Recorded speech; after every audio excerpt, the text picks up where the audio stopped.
Today on the Diz List, we count down the top 5 queues at Walt Disney World.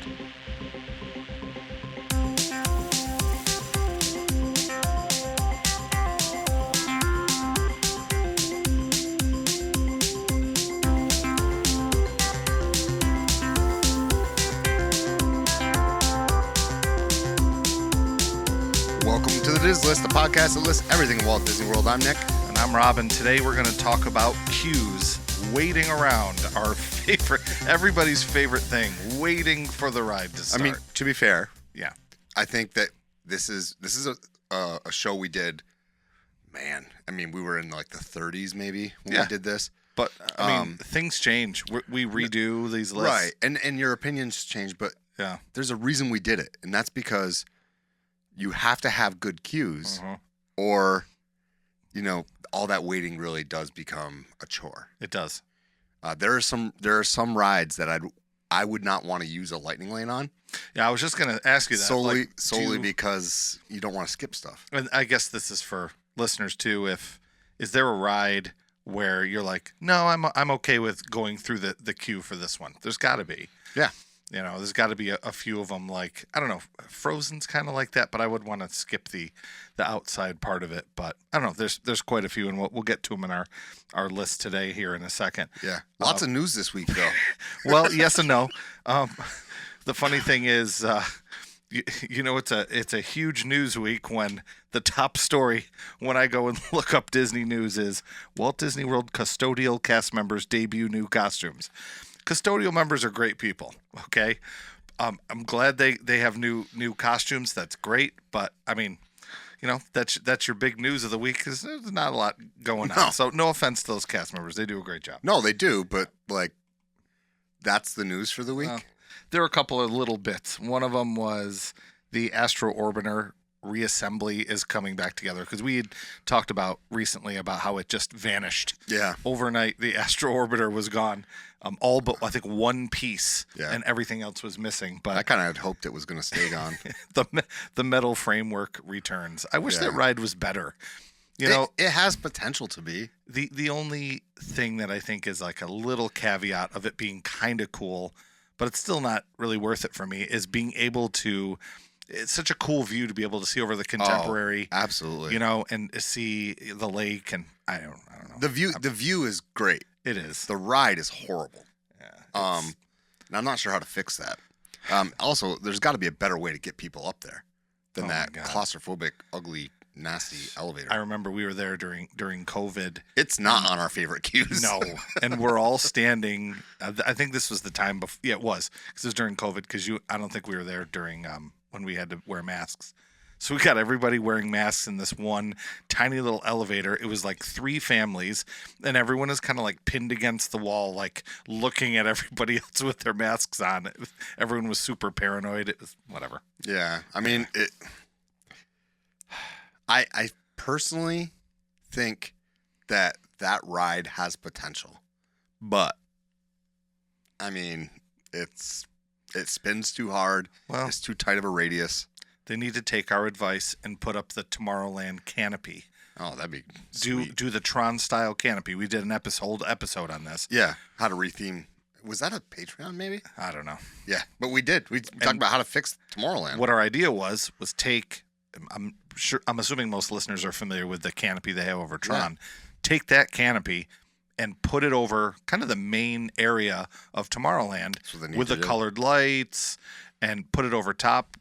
Instant shade in Orlando. Everybody needs a little bit of that. Mood lighting. The neon can change colors from blue to pink to all kinds of futuristic colors. And if somehow that could be tied in with Astro Orbiter, that would be kind of cool. It would be. Not really anything else going on this week that I can think of. Only other thing was the marquee was installed for Little Mermaid. Yes. And the name is new. They have a new name for the show. It is The Little Mermaid, A Musical Adventure. I think it was something with the word voyage in it before. Yeah, possibly. Voyage of the Little Mermaid. Or Voyage. Yeah. Either way, it's a new name. I'm excited that they're actually going to bring something back into there. They're going to open that up, and it's going to be good. Have you ever been in there for that? I did not do it. I believe my daughter did with my wife one time. I saw the beginning and the end. Can you guess why? And it wasn't because I was going to the bathroom. No, you were sleeping. Yes. we have a fan of the show who will routinely, when you mention sleeping, like write to me like, "Why is Rob always asleep?" Not always. Not in a bad way, but they think it's very funny that you can fall asleep anywhere. On command. Yeah. Like if I sat down and started breathing heavy right now, I could probably fall asleep right now. Maybe not because I'm caffeinated, but yeah. So that actually helps me when I go to Disney is caffeine, a big cup of coffee, B vitamins throughout the day. Yeah. I don't want to get too shaky on too much caffeine. But, right. Yeah. So the only other thing I can think of about Disney stuff this week was actually just that they finished up Andor already. And I don't want to get into it because I know people are in the middle and it's spoilery. But I want to address a couple weeks ago. Mm-hmm. You said, yeah, we like Andor. It's got a little bit more of mature themes. And I was like, well, it's not mature. Not like you couldn't let a kid watch it. Yeah. And then I watched the next episode and I was like, okay, don't let a kid watch it. Yeah. So, here's a question for you and for the listeners who are Star Wars fans.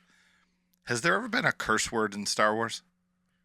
I'm trying to remember if they had them in anything. If anybody would have said it, it would have been Han, right? Yeah, but I don't believe that. I don't know. I'm sure Jabba swears. You just don't know it. Well, the answer to the trivia question is, it happens in Andor. Yeah. There is a swear word. Okay, so that's not a spoiler. It's just a little carrot for you to look for the one, and it's not a super bad one. Yeah, it's the S word. Yeah. So I know you're probably not that far yet. I'm close. I think I'm on episode 9. It's cool. A lot of people absolutely love it and think it's the greatest thing. I think it's great. It's good. I really enjoy it. I'm waiting to see these last couple episodes. People say they're spectacular. I don't feel like I did last time. So the first season, I felt like there was a purpose behind having the episodes so long. Yeah. I feel that some of it this year is tangled, and it's dragging at times. Like where normally when I'm watching something like Andor, I don't feel the need to like pick up my phone and check something. Right. And now it's like, Well, and then the other day, you and I were having lunch, and one of our coworkers, Chris, who also watches the show, I went over to Chris and I told you not to listen, and I'm not going to say it. No, I know. I said, Nick, don't listen. I went over to Chris and I said, why did this happen? And he goes, oh, that's because of that. And I said, well, then why did they do? Like, there's so much going on in that show that, if I'm multitasking or my kids are around, or like my kids are older, so there's nothing on the show that's. I want to be clear about that too. There's nothing that's. How do I say it? Inappropriate or R-rated? Or if kids are around, it's still just the themes of the show can be a little bit more intense. Mature. Yeah, intense. Yeah. So I just had to ask him a couple questions because there were two big things, and I didn't know where to go back and look. I mean, I guess I could probably look it up. Well, the answer was a animated series. Yes, for one of them. Yes. And it's like, no thanks. So, but overall, good show. It depends on your kid and your kid's maturity level. And I even think you have a very mature middle schooler. It's your call whether or not, are you watching it with them now? Yes. Okay. Yeah. But I think there's some middle schoolers that age group wouldn't like it just because of. It can be slow. It's slow, and it's a lot of like political stuff and a lot of details. I find it's not intended to be a political commentary on our current world we live in. It wasn't meant to, but there's a lot of parallels. Because it was made. It's been made the last couple of years. Yeah, correct. Yeah, it's just strange. There's a lot of weird parallels. Yeah, and it even more the further you go in. Yeah. So anyway, we are not a political podcast, so we're going to move past that. It was just interesting. Yeah, we're going to head off to the halftime show, though. Our halftime is always brought to you by our lovely patrons over at patreon.com/DizlessPod. Thank you so much. We've been seeing some great growth over there. Also over at Instagram, at DizlessPod on Instagram. Make sure if you join as a patron, whether it's free or otherwise, to send us your Instagram handle. We'll add you to our close friends list, and you'll be getting some exclusive posts and stuff like that. But we're going to have to halftime show and see you after that.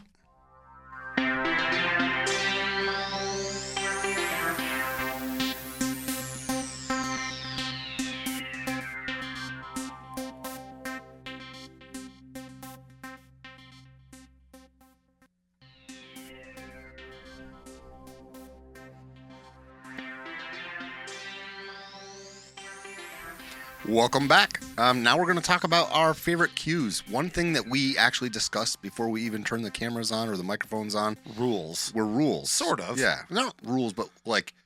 Because it's so... Oh, my gosh.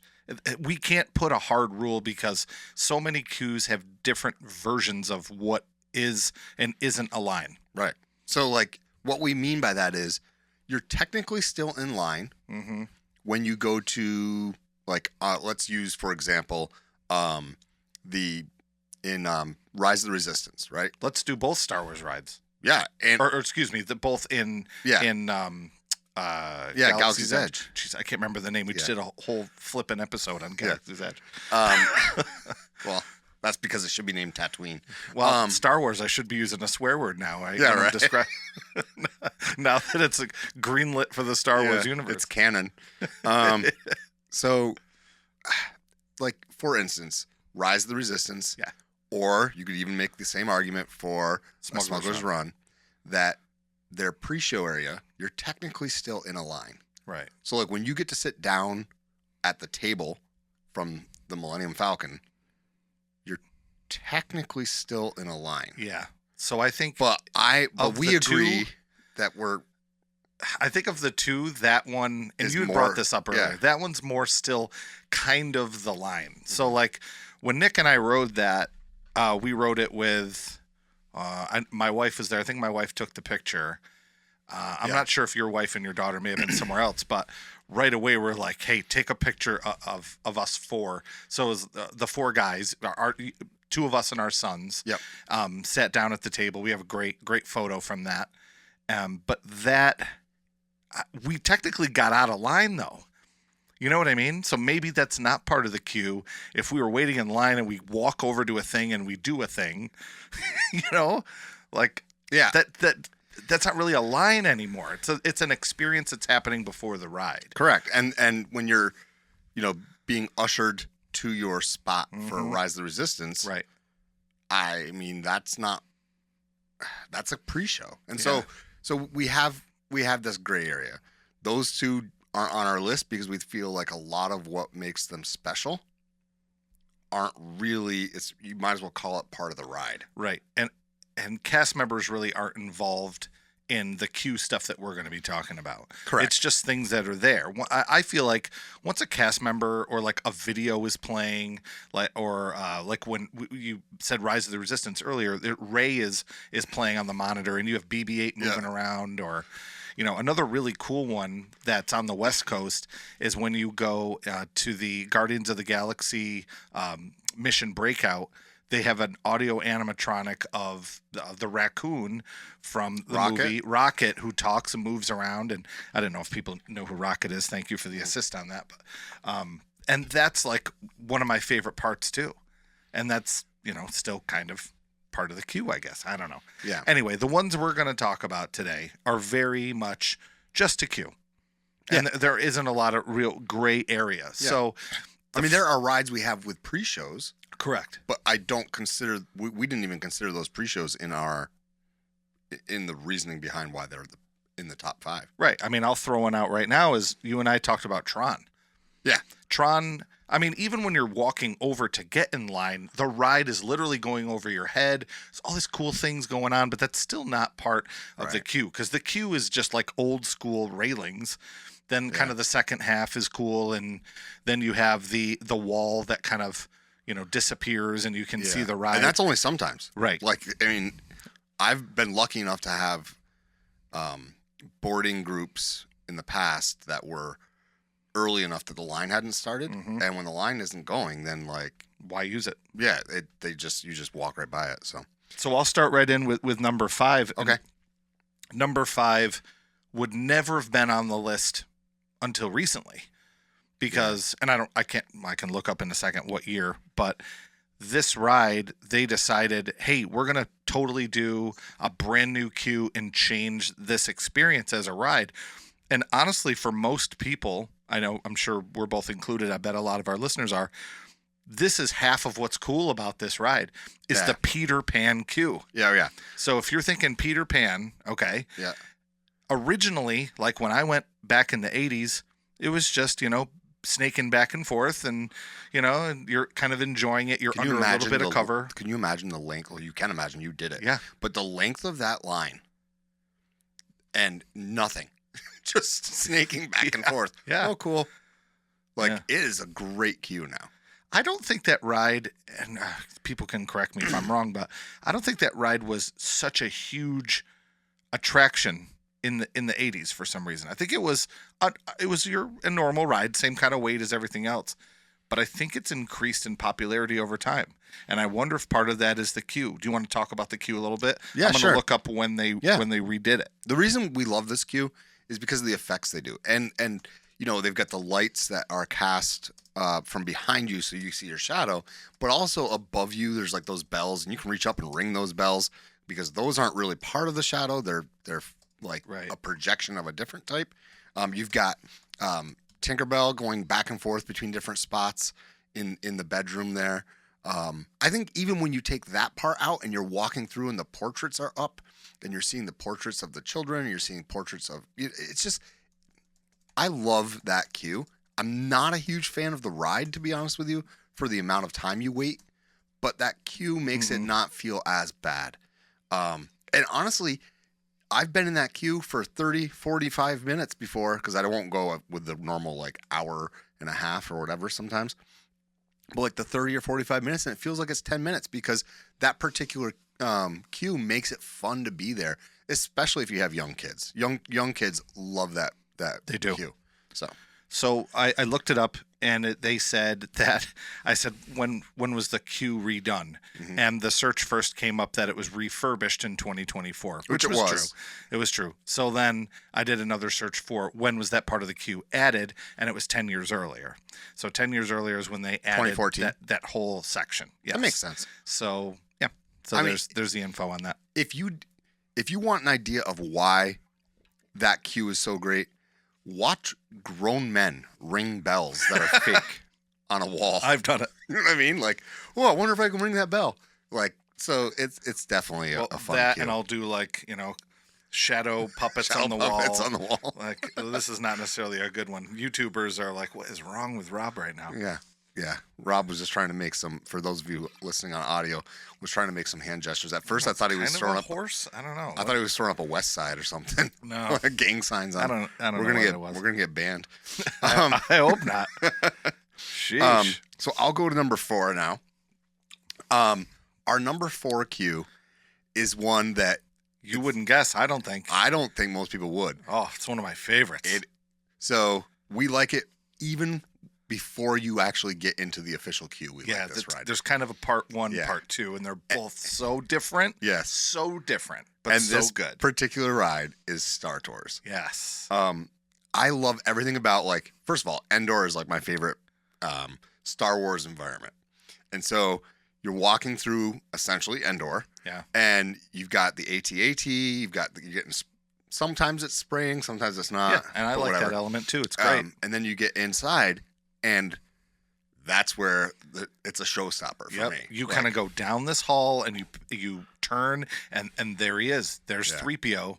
They have this audio animatronic of 3PO talking to you. Yep. DJ Rex is there, who used to be part of the ride, who's also voiced by Paul Rubens. Yeah. But he's not. Oh, I'm trying to think of the history of that ride now. R.I.P. He was a bigger part of that ride. And now DJ Rex also, it's funny, he's in 2 places in the park because he also shows up in the bar in Oga's, correct? Correct. Yeah. That's kind of cool too. I wonder, do you think that at that airport or Starport they need real ID now? I've been waiting for that one. But it's It's funny you say that because I was actually watching Andor this morning, and there's Yeah. a scene where they have to go through this metal detector, and they hold up like a card as like their identification card, and I was kind of thinking of, you don't need to see your identification. Yeah. You know, like, Yeah. So no, but like you say, you see 3PO, you see the whole, like they do that body. Like when you think of the technology, that whole body scanning section where you're walking and it's like your heat signature or whatever showing up on that. I'm not sure. That had to be groundbreaking when they built that, right? Yeah. Because that still works today. Yep. That still seems futuristic today. So if that still seems futuristic to us, I know you've seen this. I don't even have to ask you this, but the show Behind the Attraction, yes, that one where they kind of focus on Star Tours, was Yeah. just really interesting because that ride being kind of a simulation ride, I'm honestly surprised that Disney doesn't have more of those. well, and Because Smuggler's Run is kind of that too. they don't take up as much room. And then what they can do is they can concentrate so much time, like, or so much of the building Yeah. on a queue, a great queue. And if one of them goes down or there's a technical issue, that one's offline. And then you have X number that you can still use. I think that's, I don't know. Yeah. That I was a mean, huge thing for a while. And I don't know what this was, maybe late 90s. Do you remember those things would show up and they'd have one at like the mall, and like they were Yeah. a really big thing for a while. And I don't know, maybe more people just need like that actual experience. But I think if you sprinkle in a few more, and the other benefit of that too, and then I'm sorry, No, you're good. The other part of that is I love the fact that they can hit that shuffle button. And you have so many different experiences from this vast universe. And I can't remember what episodes, but we talked about doing something similar to Soarin'. But imagine having another one where you're on an adventure, and every time it's shuffled, and now you're with Baymax and Big Hero 6, Yeah. and then the next time you ride it, you're on. Maybe there's 20 different rides, and you can experience the adventure of swinging on a vine in Jungle Book, or Yeah. you know what I mean? Yeah. I know this what we're talking about right now isn't about the queues, and it's fine because it's completely organic. This Yeah, that's all conversation. part of the ride. But like, what I would say is great about those types of rides is that it's endlessly refurbishable. Does that make sense? Yeah. Endlessly, like, Updatable. yeah, updatable. There you Yeah. go. Because all it is a computer program as to how it rocks and what it does with Yeah. that, and all you really have to do is change the screen. And if you wanted to change it away from Star Wars to something else, it wouldn't be a giant ask. Like, it would be, you could have the film done, you could have the computer programming as far as the pitch and roll of that particular thing done, and then okay, we're shutting it down, and you quickly do the refurb of the queue. But it's kind of shocking they don't have more of them because of that. Well- because it is so easy, in my opinion, to update, and they've not slept on updating it either. They've done some good updates lately. I think you just accidentally came up with a brilliant idea. Is we've discussed so often, how are we going to connect Star Tours with Galaxy's Edge? You make Star Tours themed to some other franchise, and then you make another brand new simulator ride over somewhere in Galaxy's Edge. That's just Star Tours The Adventure Continues over there. Same ride, take the same animatronics, right? Endor might change a little bit, redo that, and now all of a sudden it's, Zootopia, or who knows? Encanto, you're racing through the Encanto house. I'm going to change my email signature. Yeah. And I'm going to add accidentally brilliant. There you go. Perfect. Accidental genius. All right. So, Let's bump to number 3. sounds good. Number 3, we discussed this ahead of time. We haven't really experienced this queue the way it is now. Correct. And our number 3, I'll get right to it, is Guardians of the Galaxy. Guardians of the Galaxy queue has recently changed. Because it was a virtual queue, you would get a notification show up and you'd go right inside in the main building. Yeah. The main building is incredible. Spirals around, beautiful projection on the ceiling.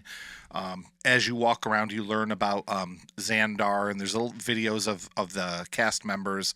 But you were saying it's changed, and what might be different now, Well, now you might be outside for an awful long time. which might suck. Yeah. Because our top 2, like, even if you were stuck somewhere in that queue, there's something to do and see. Yeah. Whereas with Guardians, if you're stuck outside, Like, what are you looking at? Yeah. I guess you can look at the spaceship. I guess you can, like, but it's not. Monorail. Yeah. Monorail. I mean. Yeah, I don't know. There it is. Oh, there it is again. Yeah. So I'm not sure about that. I do like this queue. I think even just entering in, when you're looking at the galaxy from above, like that's pretty cool. Mm-hmm. The models and stuff, once you get into the area where you start snaking back and forth, I was shocked because we rode it for the first time together. Mm-hmm. I was actually shocked at how well themed that queue was. Yep. Because I was like, well, what can they do, right? It's Guardians. What can they do? And from the movies that they're showing, or not movies, the clips that they're showing on the screen, like the interviews and whatever. And if you're stuck, because you can get stuck in one spot for a while there's that one spot where the interview gets looped. And it's different people every time. Yeah. So it's like you they almost plan ahead for that. There are times when I'm like, man, I don't want to, but Drax is coming. Drax is next. I want to see.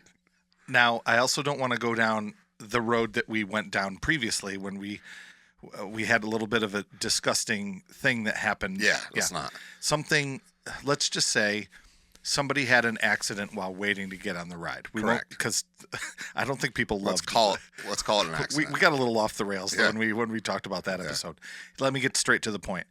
I feel like some of these longer queues, and I think they ended up doing this on Flight of Passage. They did. Adding in a restroom midway.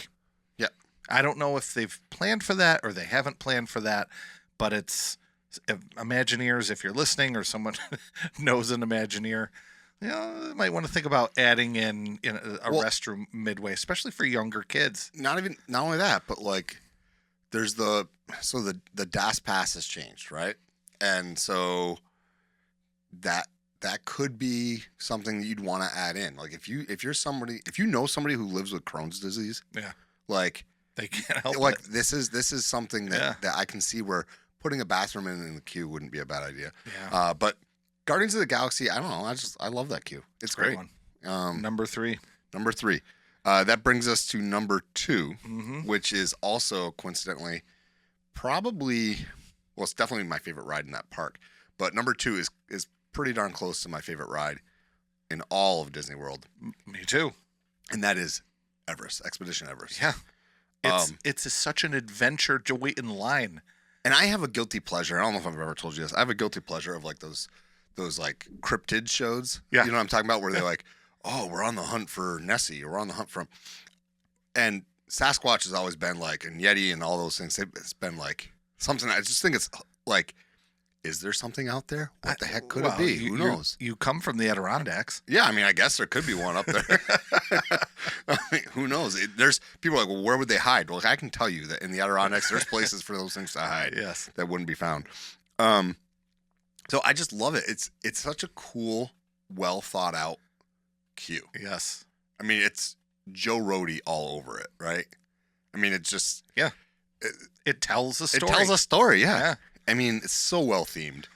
And there's so much to read. I feel like every time we ride it, I see something new every time. I do too. And part of it is the line tends to move quickly. And sometimes I just want to read it and I'm like, dang, I just wonder, this was kind of cool. I'm halfway through the paragraph and the line's moving, and my kids are like, come on. It's well cooled too. Yeah. I'll say that. It is. Because actually our top 2 both are well cooled. Yep.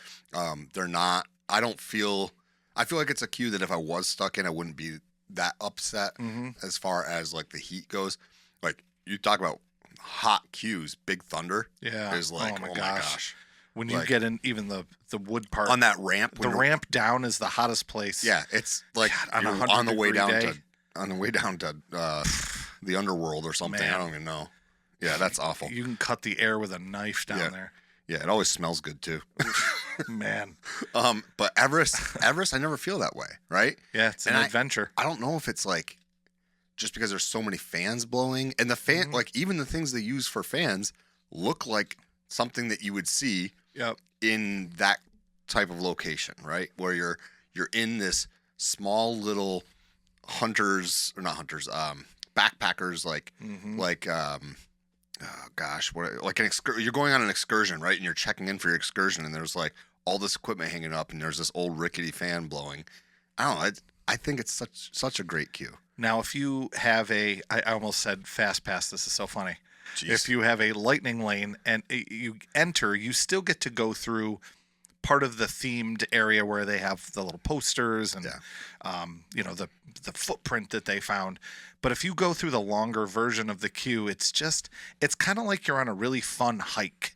You know what I mean? Because there's like, not a ravine, but there's like a steep area to one side, and you're kind of going down through this fun little path. Like, I don't know. It's just, I feel like I'm kind of really in nature and in the wilderness. Yeah. And there's a few places in Animal Kingdom that are like that. And it's completely man-made, obviously, but it really makes me feel like I'm going down this like forbidden path. You know what I mean? Absolutely. And to circle back a little bit to like how you wanted to read stuff. Some of those stories are like actual like encounters people had, and like there's stories that people. Some of them are definitely not. If you read, there's like little Easter eggs with like the names that are used are references to people, like Joe Rody or something. Yeah. Sure. But like the actual, some of the stories are actually like recounting stories from supposed witnesses of Bigfoot, Yeti, Sasquatch. That's cool. So yeah, I love that one.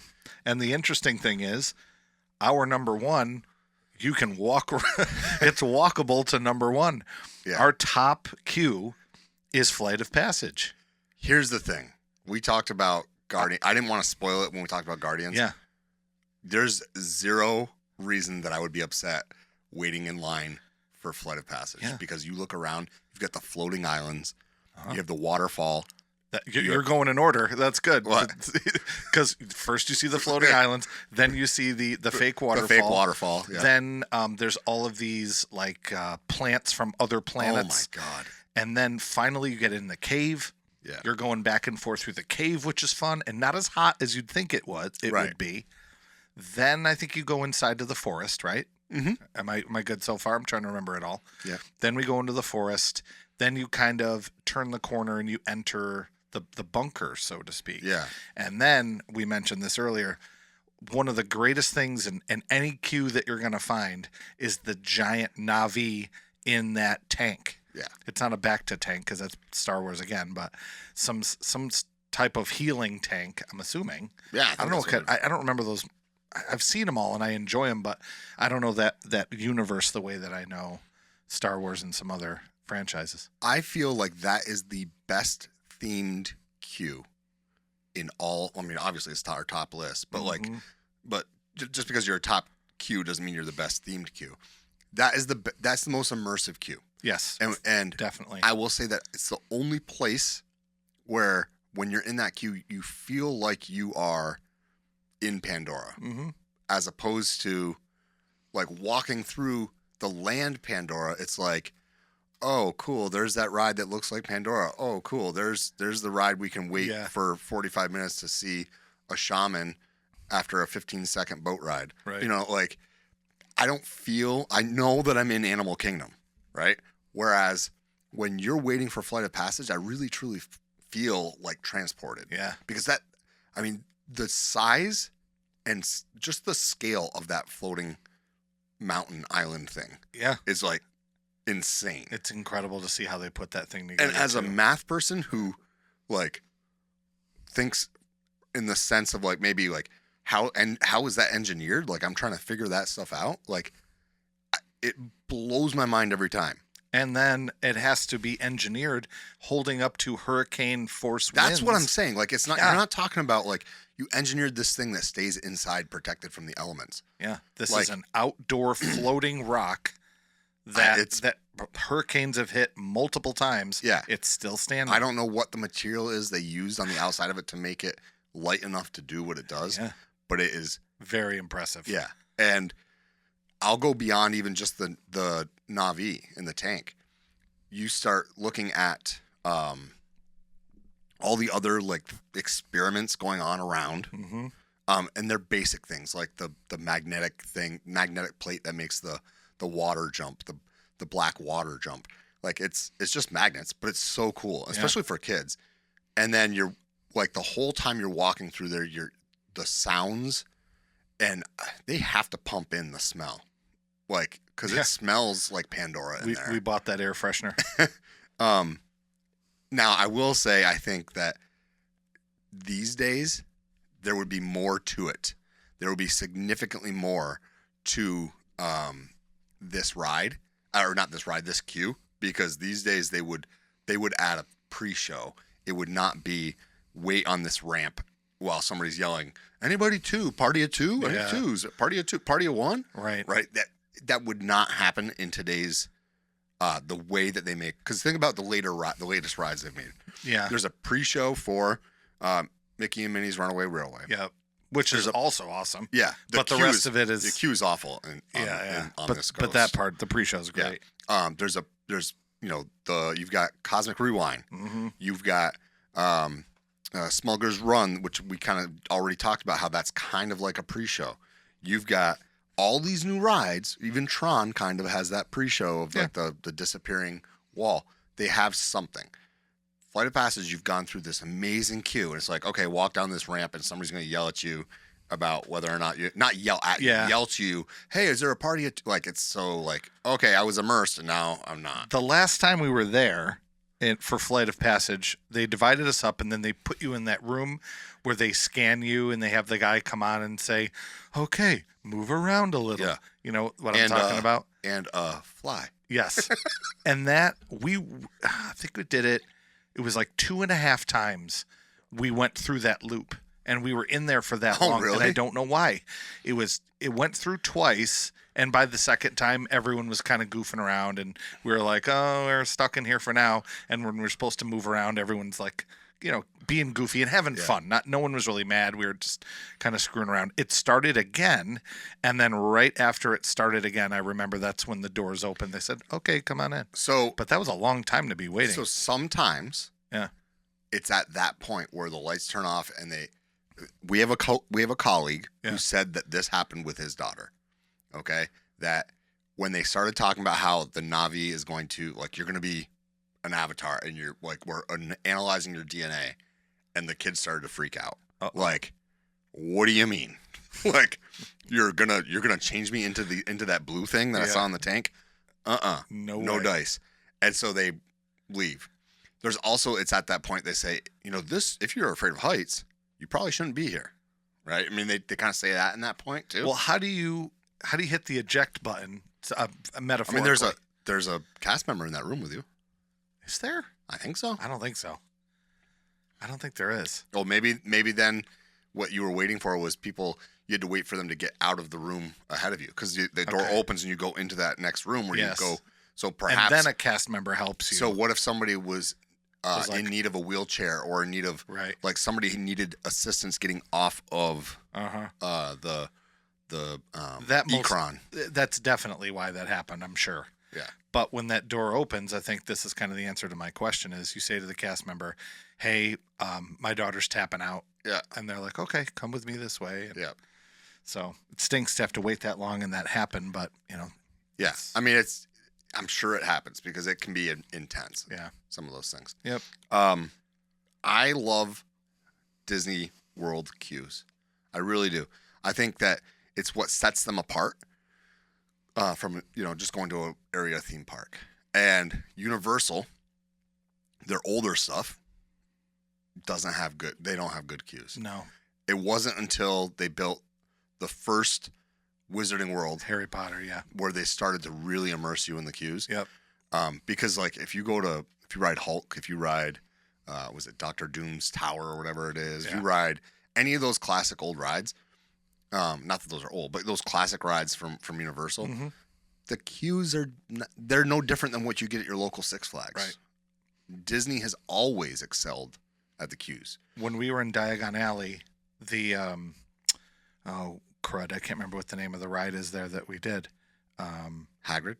No, it's the other one. It's the one on the other side. Escape from Gringotts. Yes, that's the one. That queue is incredible. Like, you go up and down stairs, and you're in this giant hall with these, like, goblin creatures, and the Harry Potter fans are yelling at me, but I'm not anti-Harry Potter. I just don't know it as well. I thought it was amazing. Yeah. Like, it was amazing. And Again, I repeat myself, I'm not a big Harry Potter guy, but that whole area was incredible. It was unbelievable. So for a guy like me who is not a huge Harry Potter fan, that whole land had a huge effect on me, more so than Galaxy's Edge, which we've done a whole episode on. If you haven't heard it, go back and listen to our issues that we have with Galaxy's Edge. Yeah. Do you have any honorable mention? Yeah, a couple. Mine Train, I like. It's another one where I feel like I'm kind of on a nature walk. Yeah. And then there's some fun things to do inside. So I know you don't love that one. I do. I think the queue's okay. It just doesn't crack my top 5. We already talked about Smuggler's Run. We talked about that. I mentioned Frozen earlier. That's kind of a fun one when you're inside. The ride recently, when I've been there, the line has gone all the way outside. All the way, sun. almost to the walkway of World Showcase. Yeah. That's so I don't like bacon in the sun, so that's not a favorite of mine. Yeah. Half of Tron is good. Half of Tiana's is good. We've discussed this on the show too. You love Tiana Q. I think it's great. I think that first half of the Tiana Q is torture for me because Yeah. I'm baking in the sun. So I have a hat on. You know, I'm a bald guy, so I have to wear a hat when I'm there. But I'm just sweating, and you know, there's trees in that area. But they're not quite as full as I'd like them to be. For what it's worth, when I was there to ride Tiana's, Yeah. it was earlier in the summer, and they still had a ton of those fans set up They only throughout had the one. queue. Yeah. One. At the So end. I'm just saying, like, that's probably part of it. Half of Ratatouille is good. The other Yep. half is outside. Even though it's covered, it's still outside. Ratatouille is a good one.